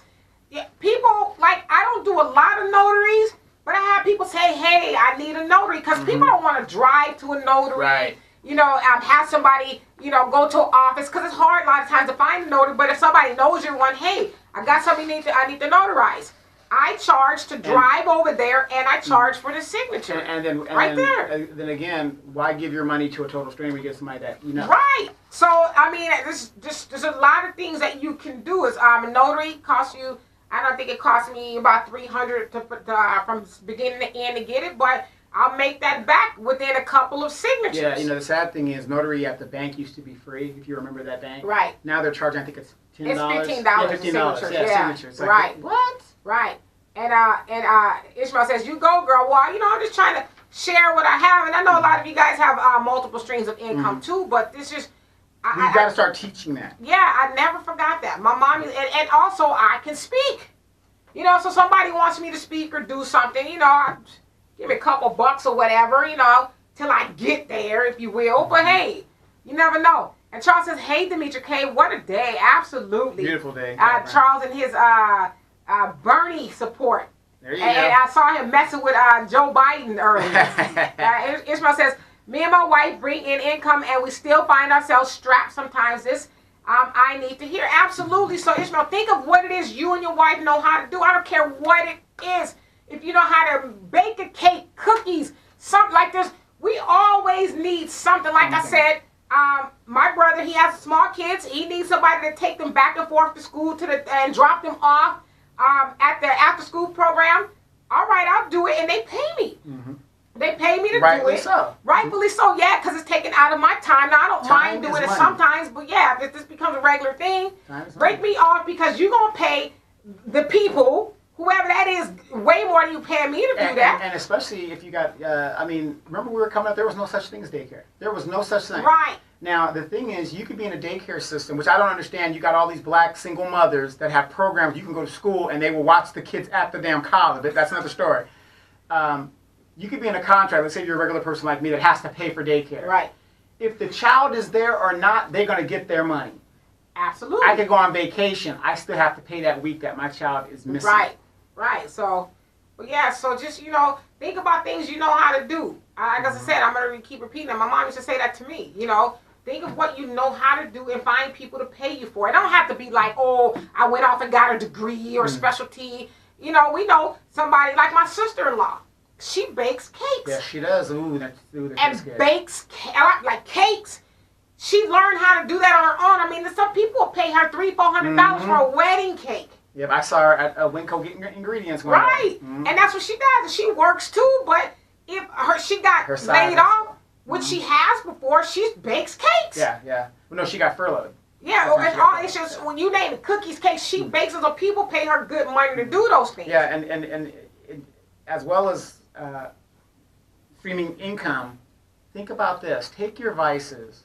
I just opened an IRA account, retirement account, just because. I'm already retired. Right. But I'm doing it because I haven't really technically reached retirement age. Right. Because retirement age is whatever. Right. So I'm putting $20 a week into this IRA. So by the time, if I do reach retirement age, I'll have $70,000, $80,000 sitting there for me. Right. To just spend. I know that's right. Yeah. So. And to his point, now when you get the multiple streams of income, now the multiple streams of income serves a couple of purposes. One, it does help us get over the hump. Mm-hmm. Let's say payday, like right now, a lot of us are getting ready to pay rent or mortgage. And a lot of our money goes toward mortgage. And so when you get paid again in 2 weeks, it's like, golly, most of our mortgage. I got $300 left. Less than that. Yeah, I got to make it stretch. I got $50 to feed everybody until next payday. Mm-hmm. And so while you're waiting for next payday, maybe you know how to write. Mm-hmm. Maybe you have a notary. Maybe you know somebody who has a business is like, hey, yo, I need some help for today. Come over and help me. Okay. Maybe you could start a carpool. Right. Well, let me show you how resourceful people are and how simple it could be. We have tire shops here in California. How hard is it to change a tire? They got businesses that do that.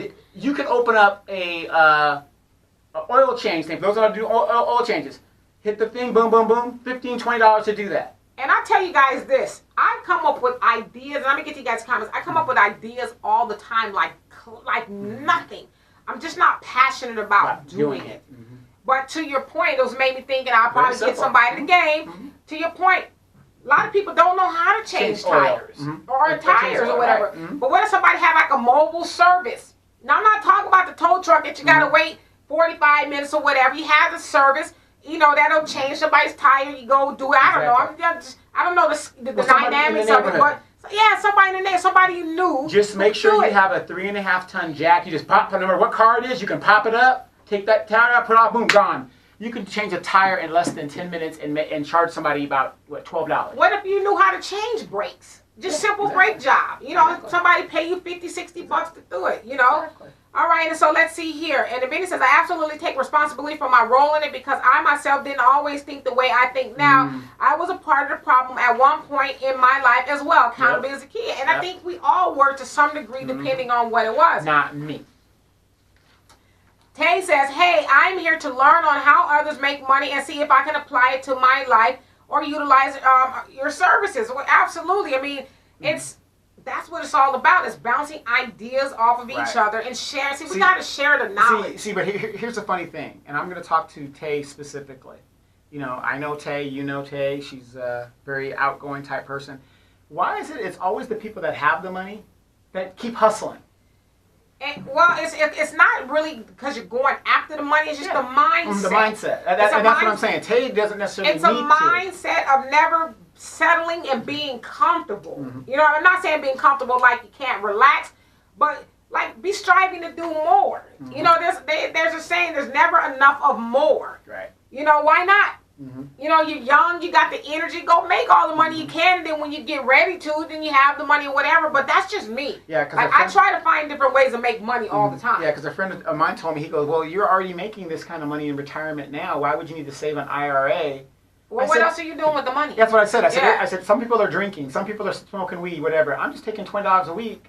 Right. And saving it for 15, 20 years from now. Right, and so the other part that I was saying to that, the multiple streams of income is, so if you're having a shortfall between paychecks, it allows you to find a way to make money or until you get your paycheck. Stop gapping. Also save it if you can do that. Don't spend it all. If you can save it, save it. Do like you said, an IRA or whatever the case is. Right, put it in the Christmas account. Right. You can pull out that anytime. Right, but you know, prepare for a rainy day. You might want to go on whatever. Just, you know, just figure out what you know how to do and get people to pay you to do it.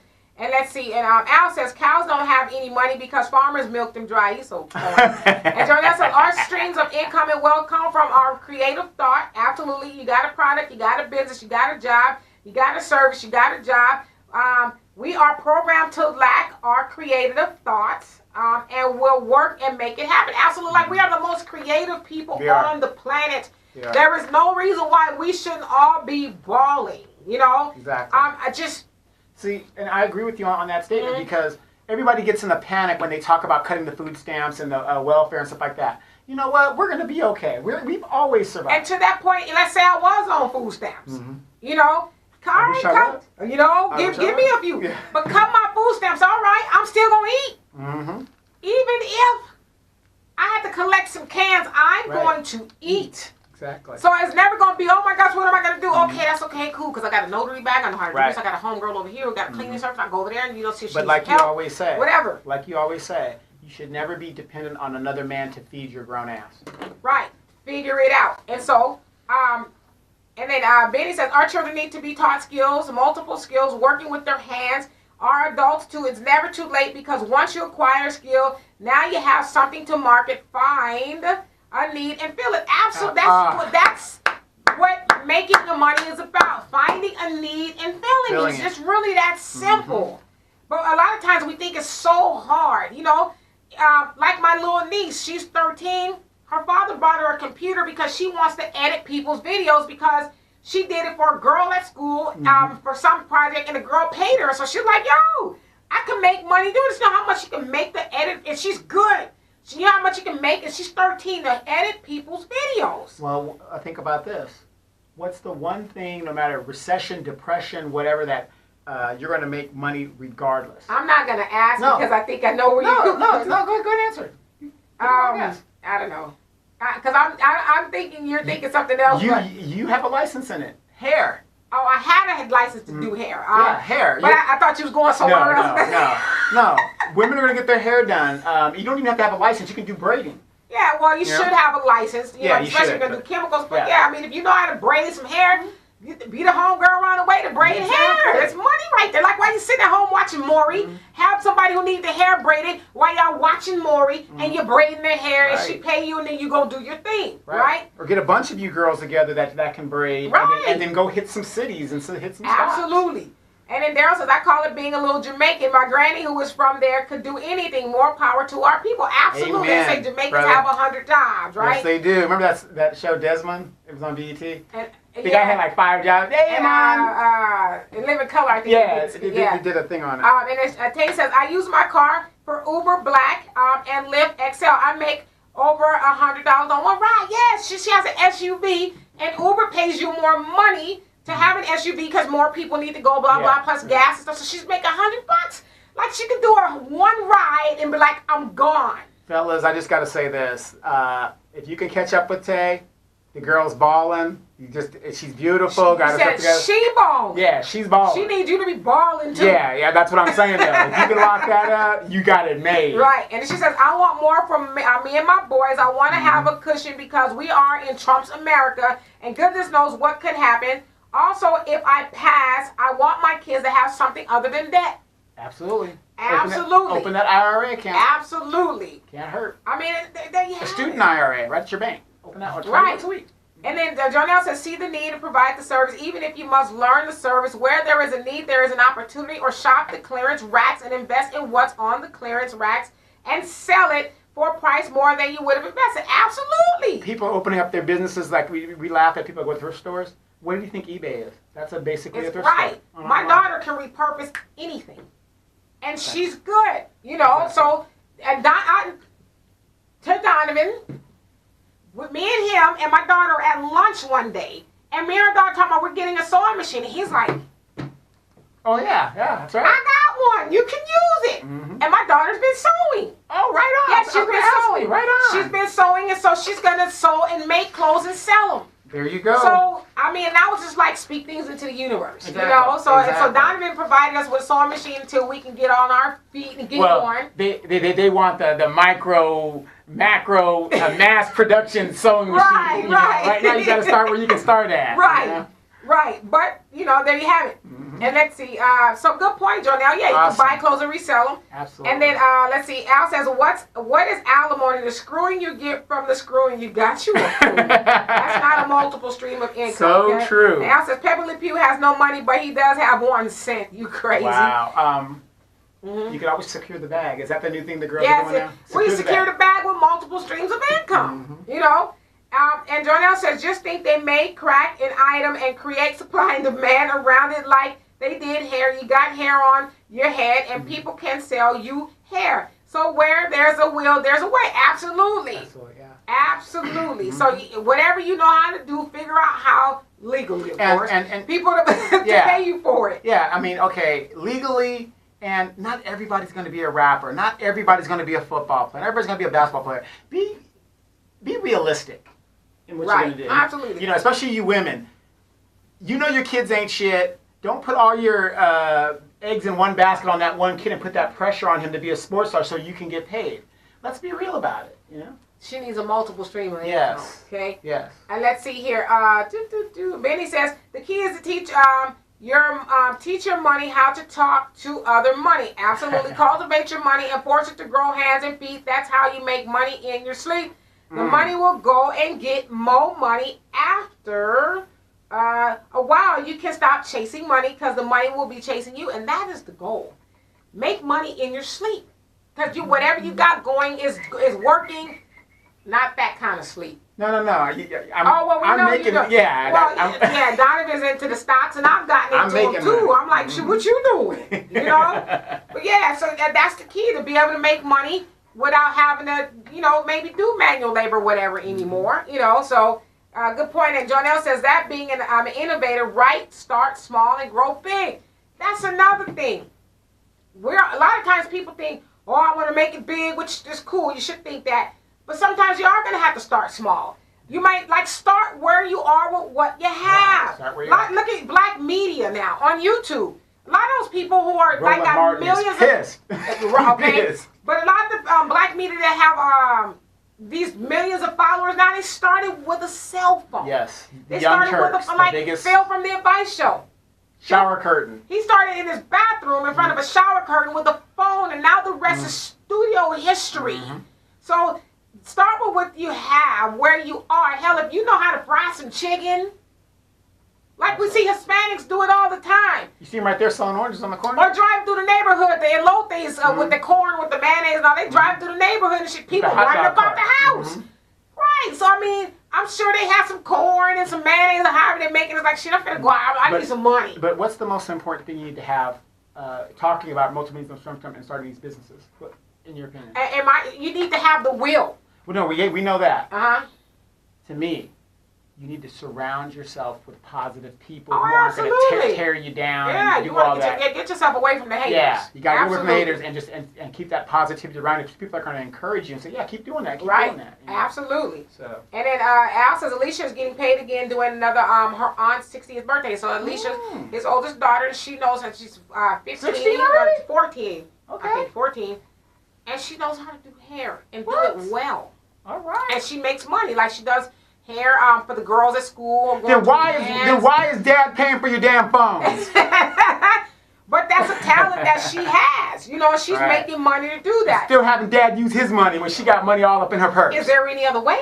Okay. Daddy's girl. And Benny says, bingo, Donovan, investment. Right. Investments. And Donovan is good at investing. I've invested. I have some life insurance policies that have investment vehicles or features attached to it. So yeah. Demetra is a heavy investor in the marijuana stocks. Okay, y'all. So don't let her fool you. I don't smoke it. Yeah, but she knows y'all do. Right. Making money in your sleep. Exactly. And then Al says, my grandma didn't like me telling jokes and would always say, don't play bozo for free. And that's another thing. Like Al, he's an excellent writer. He has people who contact him through Facebook wanting to pay him to write. Yeah, he's also a great orator, so he's been paid to go speak at people's weddings and funerals, all kinds of stuff. MCing? So, well, not MCing, just getting up there to speak. So find a way to use your talents and make money from it. Absolutely. Right. Okay. Absolutely. And then so Benny says, seed money. You want to speak about some seed money? Start money. Well, the point is, any business, you got to have something to start it with. Now, you can either go get a loan and go into debt immediately, but if you have a dream and you're working at it, like you said, start where you're at. Start slow, with what you have, and then start saving your money to get the certain things. A good example: my studio here. I built the one in the garage for the summertime. It's still there, whatever. But slowly, I put pieces together. Like right now, I got the umbrella lights. That's why it's a lot lighter in here. and stuff like that. So just piece by piece by piece, and that's how you start your money. And Donovan started off with at Starbucks with a microphone and a camera. And it was when Tay was there. She knows. Tay knows. It was windy as hell sometimes, so the feedback of the video here. And then eventually he got them. What do you call them? The muff things. Yeah, the muff things. Yeah, and then it just blew up from that point. Right. But you started where you were with what you had. And then knowing what I needed, I saved the money rather than going to the bank, or I didn't want to go. I said piece by piece. Right. Absolutely. And right now we're on iHeartRadio. We're on all these platforms because of the people like you that tune in and listen. Absolutely. And Jonelle says, learn how to use other people's money, get inventors on your legit visions, read the books, Think and Grow Rich, yes, by Napoleon Hill, or Rich Dad Poor Dad, yes, by Robert Kiyosaki. All start with thought. Enlightenment, absolutely. It all starts up right here. There. Everything starts here. You got to have the vision. For those of you guys on the podcast, thank you so much for joining us. We will talk to you next week. You got to have the vision. Joe Jackson had the vision. All right. You had the vision. Okay. You can talk about them all you want. Right. Daryl says, the Moody twins, son of Paul Mooney, teach classes on multiple streams of income to our people. I didn't know that. What movie was the Moody twins in? I don't know. I think it was the only movie they were in. The Fish That Saved Pittsburgh with Dr. J. Debbie Allen was in it too. Maybe that's why that was the only movie. I'm just kidding. But no, I didn't know that. That's interesting. I will check them out. And let's see. Jonelle says, I meant investors. Oh, okay. Yes. We said inventors. Hey, Gloria says, how can you ship goods internationally cheap to cut costs and save money? No, some Vietnamese. Yeah, he says no some Vietnamese. But I know I wish my daughter was in here because she knows how to do all that stuff. But there's a lot of platforms like Amazon and a whole host of other things like Amazon. And another way, you think I'm joking when I say this, but if you have friends that are in the military or people that are stationed like in Osan, Korea, and places like that, contact them and they could be that supplier that ships you what you need. The plug. Right. That does it. Good idea. And Benny says, good investment, Demetra. And AI is another one. I got that idea from the weed stock from Donovan. He's all up on that kind of stuff. But AI, yes, that's a good thing, a good point. AI is here. Yes. And we need to invest in that. It was something else that Lyft actually went public. And when I looked, it was about $80 a stock. I was isn't that crazy? Right. Yeah. That high. But you're right. You just got to wait it out. And so, yes, AI. Check out AI because it's everywhere. And Al says, tell Donovan what Vegas trip my grandma said about income. Lord have mercy. And she basically said, as a woman, a wet hoo-ha and an empty purse don't match. Make sense. That's right. They all use your own imagination. And Tay says, sure was, sitting out in front of Starbucks with bombs and oddballs. Yes, we were. And Al says, some people are broke and just can't acquiesce the info y'all are giving. Well, hopefully they will be able to, because I'll tell you this, I have been broke and I've had lots of money before.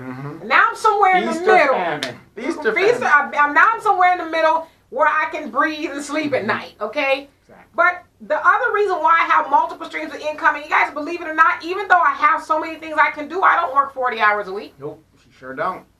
And my life is like that by design because I never want to give anybody else 40 hours a week of my time. I like my time because I like doing the radio show and the video because that's what we're trying to get off the ground. So to me, that is really my first love. And everything else I have behind it that I do, it just kind of helps support doing that. So I buy my time with those multiple streams of income. What a lot of you guys don't realize is Demetra, she gets itchy and nervous when she has to be so many hours in the week. I mean, I do. It's like a phobia. It's like not that having a master's is all that, but I could go get a pretty comfortable job. But I ain't sitting up under nobody's desk for 40 hours a week. Yeah, she's having to say, oh, well, I would like to go on vacation.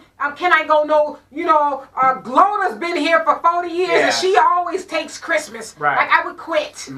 So. Just so you know, and then Gloria says, what is AI? It's artificial intelligence. So AI is your phone. It's the Teslas. Autopilots on airplanes. It's, if you ever seen the Terminator, that's a perfect example of AI. It's here. We got trucks that are operated by AI. It's putting truckers out of business pretty soon. And so AI stock would be an awesome one to go into because it's the future. It's here.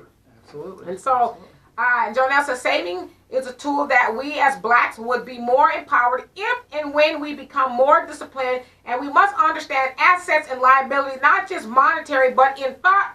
The less ignorance we indulge, we engulf in, the more empowered we become on all levels. Time is wealth if spent wisely. Absolutely. There is nothing like having your time, you guys. Absolutely. So, Absolutely. I'll read the comments as we get ready to get out here. I don't see any more. And so I thank you guys for being here with us. We are back for now. We are back for now. Unless the trip I need to go on. Right. Unless we go somewhere, whatever the case is. But no. So I'm glad that we ended on this note. The Cardi B thing was more trivial than anything, but I'm glad we ended on this note because, you know what? I'm gonna something else I'm gonna talk about. And he would kill me if I forgot. Right. A friend of mine, by name of Ricky, he's not on here, but he probably see it later, called me today, and he says he has an idea. He says, what about if black families got together and saved money? So like once a week, everybody in your family, immediate family,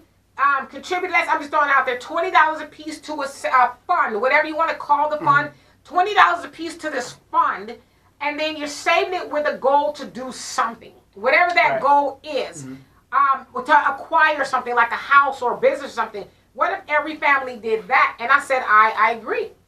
You know, we should start talking about doing that. I said, because a lot of times we get to the point where we want to start talking about group economics to the world, but we don't practice it at home. So we got to practice group economics at home, saving a couple dollars within your immediate family over time, and then say, hey, because this is what Asians do. Asians will have all their money pooled together, and they don't go to banks for loans. Exactly. Primarily, they go to each other first. And they say, hey, I'm thinking about starting a liquor store in the hood. I need $10,000 to get off the ground. Okay, well, we got it in our family, whatever it is here. Go get the business going, and then once you get the money, raise the money, then bring it back, and then somebody else can go start their business. So that's how we do it. And so I think that's an excellent idea. Start a family fund of saving and with an idea to do something with it so you can start building a legacy, because that's what we as black people don't have anymore overall is a legacy. Because when we talked about it earlier, me and Ricky, he says, which is true, we individually we have stuff, but collectively as black people, we don't have stuff. And so if we start saving as a family unit and start acquiring things, well, the community takes care of itself, right? So I said, I'm going to pitch that to my family and see how it goes. Because we all, unfortunately, have people in the family going to be like, you know, I ain't going to, what you going to do with the money? Yeah, can I make a comment on that? Because a lot of what you're saying is, you guys close your eyes and think about, you're going into Verizon, and you're about to get a plan, and you have your niece there. Gotcha, Gloria. You have a niece there that doesn't have a phone. You have someone, just put me on your plan and I'll get a phone and stuff like that. Our problem is you have good intentions to do that, and then even though her part of the bill is only $17, she seems to never pay that part of the bill, which affects everybody on the line, your credit, and all these other things. So. I'm not saying it doesn't work, but we see these small examples of why. And this is what I was telling him too. To your point, we got to just be able to sell that point to our family members. The ones that are going to be the naysayers, because when we get enough money without you and we get the business off the ground, then you're going to want to get in. So quit being stupid and get in, right? Now, and Gloria, so thank you for reminding. She says her last point was, okay, so she said, what is AI? And we need, and weed stocks are the cheapest and best investments right now. I think that was the last. She says, please finish reading the last one. So she said, and what can I read? And what weed stocks are the cheapest and the best investments right now? Well, what are the cheapest investments right now? She said, so what weed stocks specifically, and then what are the cheapest investments? Right now, it's like the ones I already gave you. Ford stock is trading under $10. Sprint is at $6 a stock with a merger pending. And from what I've heard, the merger is going to go through. They're just playing their games, and the Democrats are trying to strong arm and get more money put into their kitty.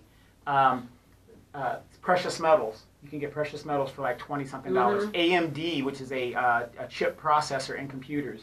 That's $18 a stock. There's a bunch of them if you just would just go look at it. Get this app called Stash. And it'll tell you. It's an app called Stash, and it's like it'll walk you through everything. It's so easy. I promise you, because I'm not like computer savvy or app savvy, if you will, but it's really easy. So stash on your Play. Google Play or Google Store or whatever. The Google Store. So get that one. Okay. And so Al's Jack joke of the day. My friend is going to my alma mater, and I told him he can use my old books. I told him they aren't used, but you can have them anyway. Really? And Tay says, next week, can you talk about the black teen that was shot when he went to the wrong apartment? Absolutely. So I'll do the research on that. Another one? Wow. And Benny says, China and the U.S. are currently in a race to master AI. Whoever masters it first will pretty much control the world, and China is in the lead right now. And you know what, Benny? That is scary. A lot of people don't understand what it means that AI is here. It's here. Because it is projected by Stephen Hawking, Bill Gates, and Elon Musk that eventually, if we don't get one or a control of AI, it is going to take over, and we are going to be self-aware. in trouble. Right. It's going to become self-aware. Terminator. Because, wait a minute, AI is already self-aware. Only thing the AI doesn't have is flesh and like tendons and all that. But it's already self-aware, so it's just a matter of time. And these are people who have dealt with physicists and or physics and all that other stuff. Elon Musk is the creator of Tesla, if you will. These people are saying that it's inevitable that AI is going to overtake humans. So that is important that we know about these things, right? Absolutely. Artificial intelligence. All right, and so let's see. Charles says, thank you, D. I have been unfriending Bernie Fanatics for the comments. Have a great week. Really? Wow. Well, you have a great week, too. Jonah says, right, collectively build our resources to build and establish a family unit or like-minded people of vision. Absolutely. And Daryl says, yes. And Al says, broke people's money says, the hell you trying to do now? Stupid. Ishmael says, thanks, sister. You really put some fresh thoughts flowing. I'll be looking forward to your show next week. And thank you as well. He says, when is it? I don't remember what that is now. I said, when is something? When is what? And then Betty says, Stash 100. Yes, go to Stash. And you can invest there. It's not hard. As it's little as $5. Work your way up. It's very simple. You got to start somewhere. You got to start somehow. And leave it alone. You leave it there. Right. Investing is a long-term game. Right. But I'm going to give you guys this tip. I was in Hawaii last week, and I got a dividend thing dropped. I made $460 just because I've invested over a period of time, and it's just the check came, and I was like, cool. Well, lucky you. Well, but what I'm saying, it's like we gotta get involved. And you're making money in your sleep. Right. Making money while he was on vacation. Right. This is how they make the money, and we don't want to listen. Right. And we say, oh, well, how do they make? Well, listen, I've always been told when wisdom speaks, you better listen. You better listen. So I listen. And then going out, Benny says it's already in the homes, learning our behavior. Alexa, a.k.a. Google, and GPS. He dropped some knowledge right there. There it is. Be very careful. When are we going to talk about Wendy Williams and her husband? We ain't talking about Wendy Williams and her husband. And on that note, you guys, we will see you guys next week. Same time, 3 o'clock. Bye, YouTube. Peace. Peace.